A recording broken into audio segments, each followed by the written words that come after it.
یہ کہکشاں اردو حصہ دوم ہے۔ اس کتاب کا دوسرا سبق مرزا فرحت اللہ بیگ ہے۔ دیکھیے، اس سبق کو حل کرنے سے پہلے میں آپ حضرات سے یہ ریکویسٹ کرتا ہوں، یہ درخواست کرتا ہوں کہ اس چینل کو خوب سے خوب شیئر کریں اور سبسکرائب کریں، کیونکہ اس چینل کو ہم نے اسی لیے بنایا ہے تاکہ ہمارے ان بھائیوں کا امتحان آسان ہو جائے جو بھائی ہماری اس کتاب کے امتحان کی تیاری میں لگے ہوئے ہیں۔ لہذا اس چینل سے آپ حضرات خود بھی فائدہ اٹھائیں اور دوسروں کو بھی فائدہ اٹھانے کا موقع دیں۔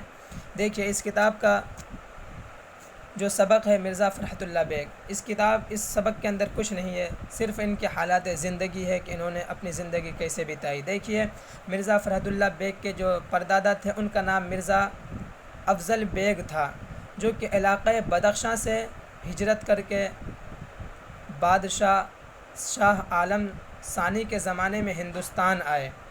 لیکن جب ہندوستان کے اندر 1857 میں جب انقلاب پیدا ہوا تو یہ خاندان بھی اس سے متاثر ہو گیا اور دہلی سے ہجرت کر کے حیدرآباد دکن چلے گئے۔ لیکن مرزا فرحت اللہ بیگ کی پیدائش کچھ حضرات نے تو 1883 بتلایا ہے، لیکن خود انہوں نے لکھا ہے کہ 1885 میں ان کی پیدائش ہوئی اور دہلی میں محلہ چوڑی والا محلے میں پیدا ہوئے۔ ان کے والد محترم کا نام مرزا حشمت اللہ بیگ تھا اور ان کی والدہ محترمہ کا نام مشرف جہاں بیگم تھا۔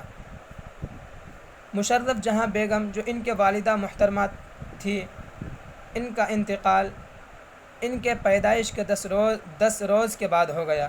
پھر اس کے بعد ان کی جو لاولد اور بیوہ پھوپھی تھی، انہوں نے ان کی پرورش اپنے اولاد کی طرح کی اور پھر اس کو تعلیم سے آراستہ کیا۔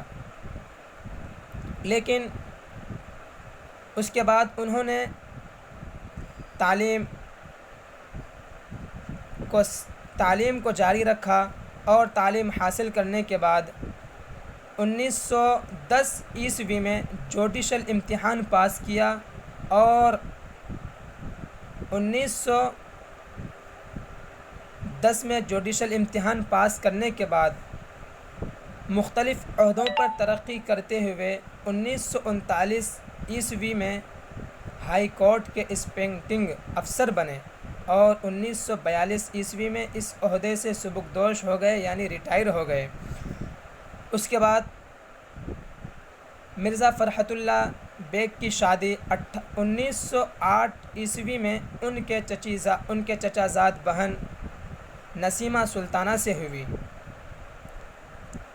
اور اپنی زندگی گزارنے کے بعد فرحت اللہ بیگ عارضۂ قلب یعنی ہارٹ اٹیک کی وجہ سے 27 اپریل 1947 کو اس دنیا سے رحلت کر گئے، یعنی انتقال فرما گئے۔